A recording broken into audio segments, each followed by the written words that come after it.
Hey, good morning and welcome to day 2 of this year's ACC tip-off. Before I get started, I wanted to say something about the passing of Tasha Butts, and some of you may know Tasha, some of you may not. Tasha Butts most recently was an assistant and an associate head coach at Georgia Tech. Was a great player at Tennessee. I had a chance, my first assistant AD job, had a chance to meet Tasha. She was a student athlete there.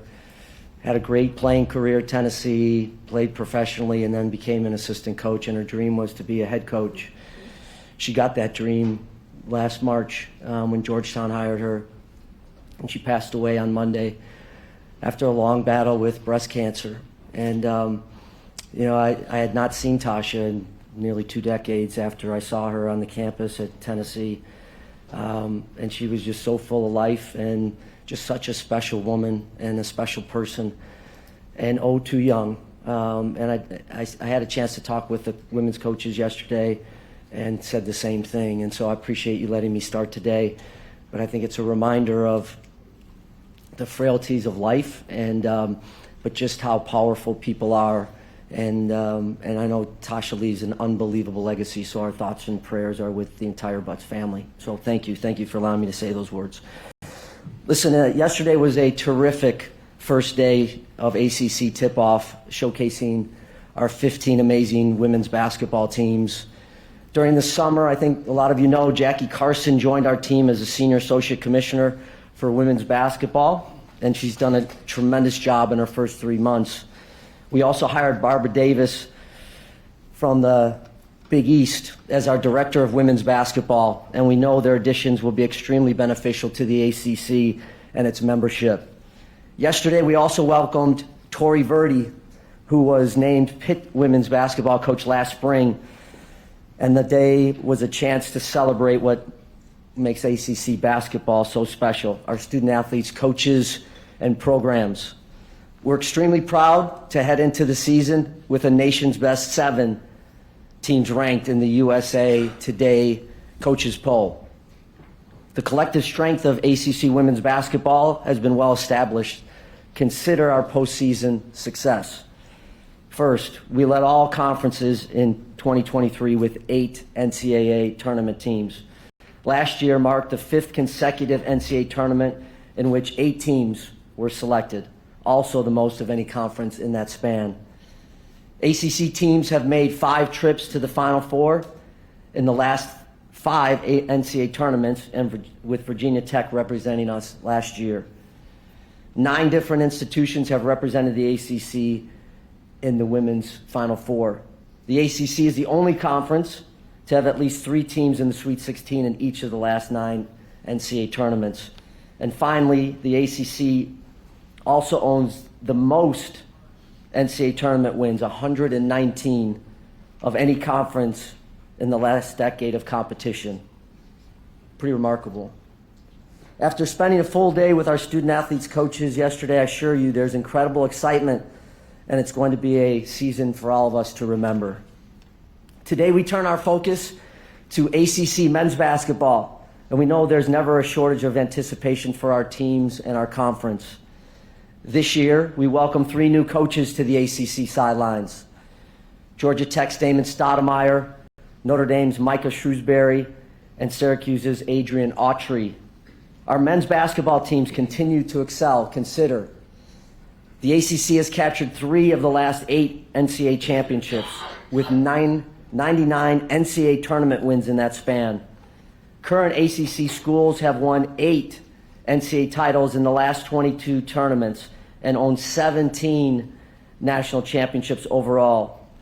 Our schools have combined for 67 men's Final Four appearances and the nation's best 664 NCAA tournament wins. And the league owns the highest all-time NCAA tournament winning percentage of any league, 618.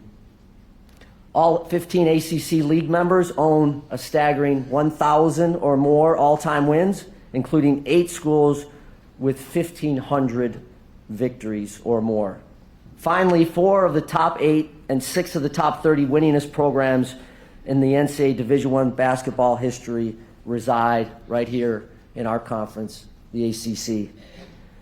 We understand the bar is always set high for the ACC, including in men's basketball, and I'm incredibly confident our teams will once again rise to that occasion.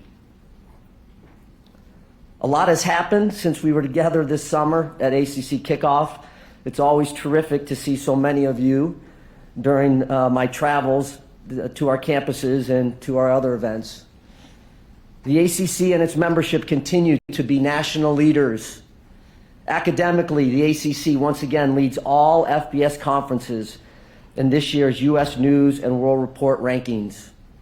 Athletically, no Power 5 conference offers more than 28 sponsored sports, and our 15 women's offerings lead all. Our programs have won more NCAA national championships than any other conference in each of the last 2 years. Currently, 6 programs this fall are ranked either number 1 or number 2 in their respective sports, the most of all conferences. The ACC has won 7 national championships in football, men's basketball, women's basketball, and baseball since 2015, and is the only conference to win each of those 4 titles over that stretch. The ACC and its membership have so much to be proud of, and the last 2 months have been monumental. Our new conference office headquarters are just a few blocks away, and although we knew being a part of the Charlotte community would be incredible, it has exceeded our expectations. I invite you to come and see our operation at Bank of America Tower on the 12th floor, see our state-of-the-art facilities. As a league, we launched the ACC's new brand campaign, Accomplish Greatness. Amy Acola did an amazing job, and you're starting to see that pop up on our network, and you'll see that throughout the year. It's been embraced by our schools, and in the next week, we will roll out our television spots and initiatives surrounding ACC basketball. And as all of you know, on September 1st, we welcome 3 world-class institutions and athletic programs to the ACC family: Cal, SMU, and Stanford, joining us next summer. The decision by the ACC Board of Directors strengthens the ACC both now and in the future, and it benefits each of our current institutions. Throughout the entire process of exploring potential expansion, the priorities were to enrich and strengthen the ACC athletically, academically, and financially, while also enhancing the overall league stability. And the board's ultimate decision achieves all of those priorities. So, there's much more I could say with you this morning, but let me just tell you again, I appreciate all of you being here. I'll stop at this point and be happy to take any of your questions. All right, it's that time. We've got a couple mic holders. If you could really help us, let me make sure I see your hand. We'll go ahead and take as many as we can. I do want to be transparent that Commissioner is chairing a college football playoff meeting at 9 a.m., but he will be around the rest of the day. So we'll get started. Let's, where are my mic holders? Let's take our first one over here, second row on the aisle. So what Amy's telling you is I'm not ducking anybody, okay? I'll be back. Take our first one right here, second row. Good morning, Jim. Dave Teal with the Richmond Times-Dispatch. You used the word monumental to describe the last few months. To say the least, it was a spirited discussion when it came to new membership during the summer. You just had your fall meetings.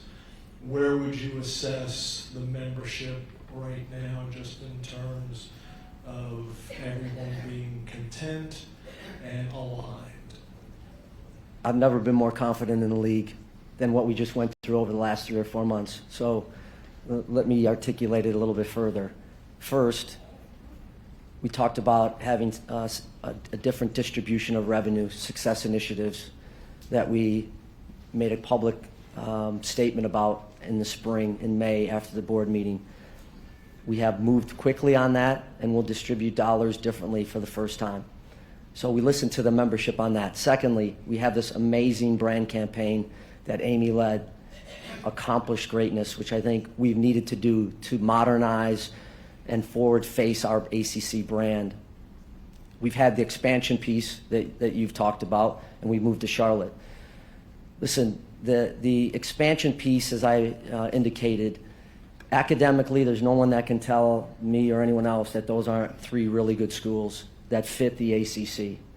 Athletically, two of them have led the Sears Director Cup. One has dominated it. The other has been certainly involved in it.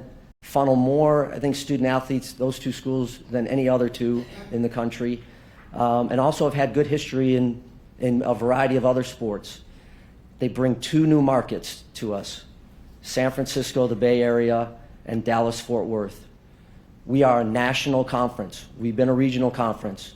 2 years ago, would we have done this? Probably not, David. But times have changed, and you either get on the offensive or you don't. And so, where is the health of the league? The league is healthy. The league is healthy. At the end of the day, my job is to run the ACC and make sure it's healthy for the next 70 years. It has been the last 70 years. I cannot control individual feelings on campuses, but we have addressed head-on anything that our campuses have indicated. So I feel great. I really do. I've never been more bullish, and I can't say that I felt that way a year ago. So that's where we're at. The meetings were fantastic. We had our three new schools there with us, so we have had a chance to start some dialogue there. We've got a lot of work left with scheduling and some other things. But the future is really bright of this conference. This conference has been undervalued, and I'm gonna continue on that. When you talk about CFP appearances, you talk about national championships in college football, you talk about the basketball success I just mentioned, you talk about a conference that's won more national championships than any other conference, you talk about a conference that has a network. There's only three, and there'll always only be three. There'll never be any more collegiate networks. You talk about the success we're having in the classroom. I could go on and on. We distribute money, a third that continues to grow. So the narrative has run away about you have to make a certain amount of money to have success. You have to go chase a dollar. I think it's about, are we chasing, again, dollars, or are we chasing success? And that's what we're doing. We're chasing success with real student athletes that are graduating at the highest level from enormously difficult institutions. When this is all said and done, we'll have 8 of the very best private institutions, 10 of the very best public institutions. We'll be in great markets. So that's where I think the league is, and that's kind of what we talked about during the meetings. And it's not Pollyannish. It just isn't. Go down here, front row. Hey, Jim, Luke D. Cockrell, News and Observer. I kind of want to follow up on David's question. You had 3 schools very vocally voted against expansion.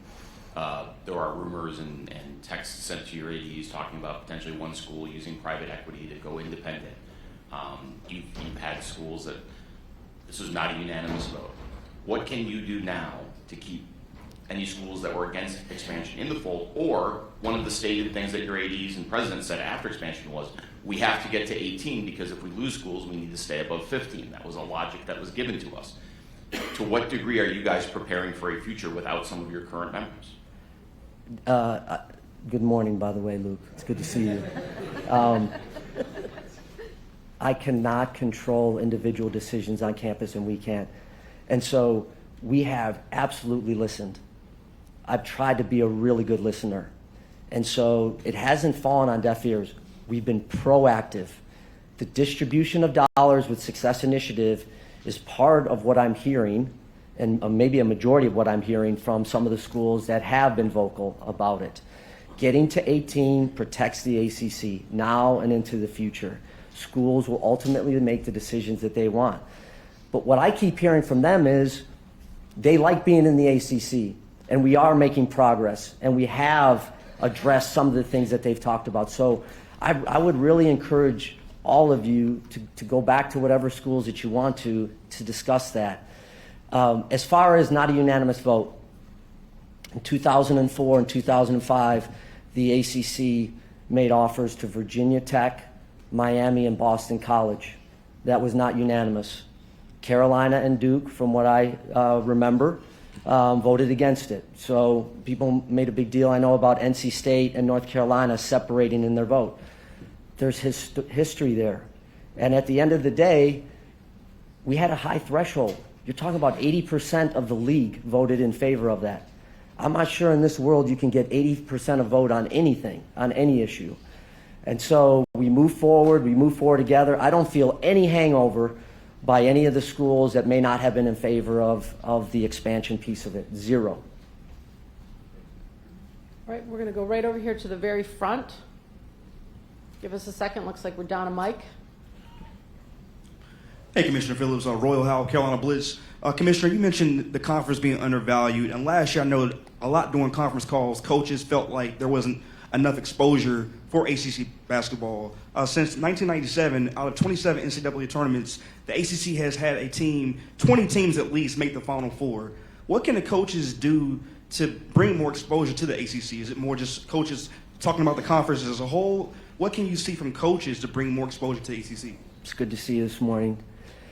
We spent a lot of time in the off season talking about men's basketball and women's basketball, how we were scheduling. We brought Kevin Pogwa in, who's really good, works at Michigan State, but he's kind of the guru of scheduling and the net and the metrics involved in selection, etc. We've had to schedule better in the non-conference. Not dissimilar to football, we have to perform better in the non-conference. From a conference standpoint, we've really pushed hard with this branding campaign, with the network, additional shows, additional features, trying to promote the game and the ACC at a higher level. So that was all through the off season. So I feel like we've got a lot of momentum behind men's and women's basketball. There's been serious investment at the conference level, but also at the institutional level. We want to keep those statistics, as you mentioned, going.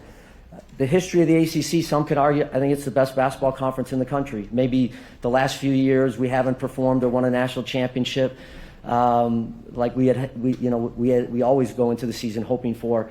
But when you look at the whole body of work, this is a phenomenal basketball conference, and we're trying to double down on some of our past success. Go back over here. We're going to stay on this side on the right, one row in front. Yeah, right. It's fine. Morning, Jim. Mike Barber, Richmond Hi, Times Mike. Dispatch. Kind of what David was asking in terms of the reaction of the league. I'm curious, this is such a proud basketball league, and obviously the expansion decisions are largely driven by football economics. What has been the reaction and the feedback from the basketball coaches, and what has been your message to them on that front? It's been really good. I've heard from a majority of the coaches on the men's side. I've heard from basically all the women's coaches who I was with yesterday. They understand it, and they get it, and they're excited about it, because where we are today in the world of college sports, a move like that, you can't pass up with the environment.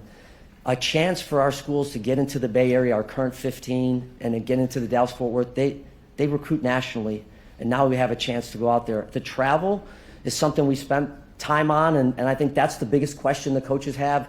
I've not heard one coach at least tell me that they were against it or don't like it, etc. Maybe they don't want to tell me that, but the travel is the piece that we've spent an inordinate amount of time on with some working groups. For the current ACC schools, it'll be one trip basically every 2 years, every other year. And when you go out to the West Coast, you'll play Cal maybe on a Thursday and Stanford on a Sunday or whatever days, right? So there'll be a for the first time kind of travel partner. So Florida State and Miami will go out to the Bay Area, and one will play Cal, one will play Stanford, and they'll switch. Duke and Carolina, right? Virginia Tech. And then coming back the other way, it'll be between 4 and 5 trips. So we thought about with Paul Brazzo and Jackie Carson, do we have to play some conference games a little bit earlier in the year? Should we play some, before the holidays, et cetera, and try to limit some of that travel? So they're excited about it. They feel, as I just described, this is a chance for them to bring their programs and their brands out to different markets that are, national cities, and have a media presence. Again, top 10 market. The follow-up to that would be, we're working hard on distribution out there of the network, which is going to be a really key piece of this thing as well. So I've gotten positive reactions from our coaches. Second row, Joe. Good morning, Jim. Hi, Joe. From Raleigh. You used proactive, getting on the offensive but the expansion moves have largely been viewed as reactive. Why not truly go the national conference, as you mentioned, when the signs were there last summer or even the summer before that? ACC history was being proactive with expansion. So what prevented you and the presidents from truly being on the offensive last summer or before? Yeah, I think, Joe, when we looked at it 2 summers ago, when the first move with Texas and Oklahoma, you kind of study it, et cetera, we felt really good. I think some of the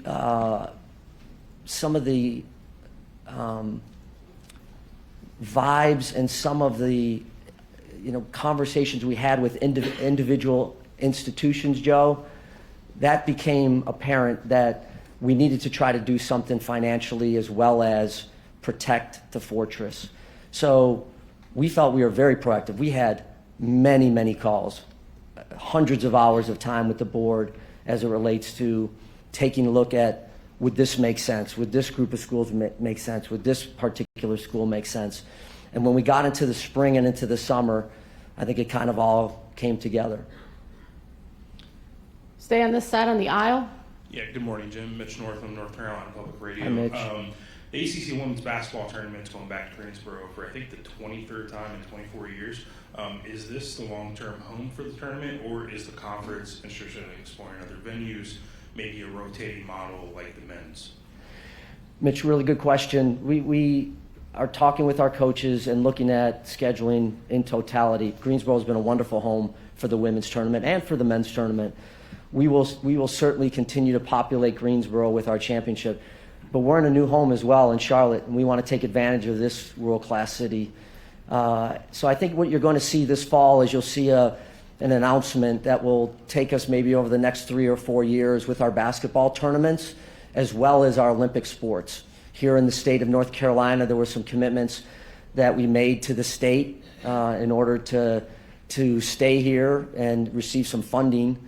So we'll honor those commitments contractually, et cetera, but this is a really nice place for us. Charlotte with some games in Greensboro, but then we've also been up the coast some, and we look forward to being in Washington, D.C. on the men's side come March, and on the women's side back to Greensboro. So again, I love the choices we have as we look at future championships, not only in the basketballs, but also in our Olympic sports. Far left side on the aisle. Commissioner Brian Murphy, good morning. I wonder how much the league had contact with ESPN, given what they're going through before the decision to expand, and if you could shed some light on the pro rata agreement and how the financials are going to work with the 3 new members. Yeah, thanks, Brad. We had constant conversations, through the membership. I had a chance to talk to ESPN. They were completely listeners in it, and but they're our partner, they're our network partner, and our very important partner. I would underscore. As it relates to the financial piece of it, we're still working on some of that, but as been stated, we're going to use some dollars for the Success Initiative pool. We're going to use some of the new CFP dollars for the Success Initiative pool. So we're still working through a few of those things, but it has benefit for our entire membership for certain. Down here in the front. Dan Tortora, wakeupcalldt.com. When you look at this realignment and everything that's gone on over these last few years, we had the balloon conferences in the past and they got too big and they broke away. Did you see that this was going to happen again, the mega conference getting to 18, some maybe looking at 20? Did you kind of envision that it was going to go this way? And how do we make sure it's successful this time as opposed to what happened before? Dan, I would say, I think all the signs pointed to that when when Texas and Oklahoma left to go to the SEC, and you had multiple conferences, grant of rights, and media contracts come open. That historically has been the time where schools have moved. And even though Texas and Oklahoma made that announcement 2 summers ago, they've stayed in the Big 12 until their grant of rights has come to a conclusion, which will be this summer. We feel good about the 18. We'll be at 18. The Big 10 will be at 18. The SEC and the Big 12 will be at 16. And so that's where super conferences are right now, or mega conferences, or Power 5, Power 4, whatever you want to describe. So we are right where we should be. And And I think we'll learn some things from history, and it won't be perfect. Travel won't be perfect. Scheduling won't be perfect. But being proactive and making sure that we have set this ACC up for now and now and into the future, the ability to have success, I don't think there's any question about that. Got two left. We're going to take our first one over here on the left. Hey Jim, Josh Graham, WSJS. Kind of on the note of the conference tournament, how many models are being considered for the format of that tournament once the 3 schools join? And related to scheduling with football, how would you characterize the challenges presented with adding the 3 schools for the timeliness of the football schedule having to be released for next year? Josh, we'll unveil the football schedule first because that's most pressing. Fall sports, not only football but our soccers and field hockey, etc. So we want to get those across the finish line. We're nearing that. We've worked closely with ESPN, our partner, and closely with our 3 new schools and our campuses.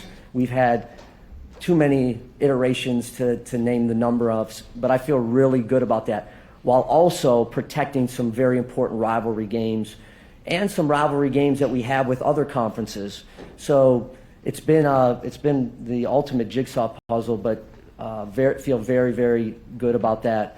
As it relates to our other championships and where will they be in the future, I think that remains to be determined. And as it relates to the scheduling part, like for basketball, it varies a little bit, Josh, because we're playing 18 games on the women's side, 20 games on the men's side. So that all kind of factors into ultimately, I don't know that we would invite 18 teams to an ACC men's or women's basketball championship. I'm not sure. We're going to do the conference office. We'll do what the membership wants. I don't feel like that's something that we should do. I've told them that, so I'm not speaking out of turn. I think you got to earn your way to play in, I think, the most prestigious postseason basketball tournaments in the country. And if you don't get to a certain threshold, certain threshold, then you just don't make it that year. So we'll see. It's also, Tuesday through Saturday or Wednesday through Sunday. That's been a nice flow. It's been a nice flow, I think, for the media. It's been a nice flow for our teams, for fans, for our staff. I'm not overly interested in adding one additional day, but we'll listen to the membership and see what they have to say. Last question. Joe Giglio, Ovius and Giglio. Hey, Jim.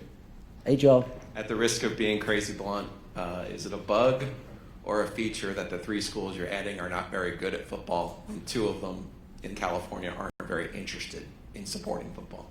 So what is the first part of that? Is it a bug or a feature? Yeah.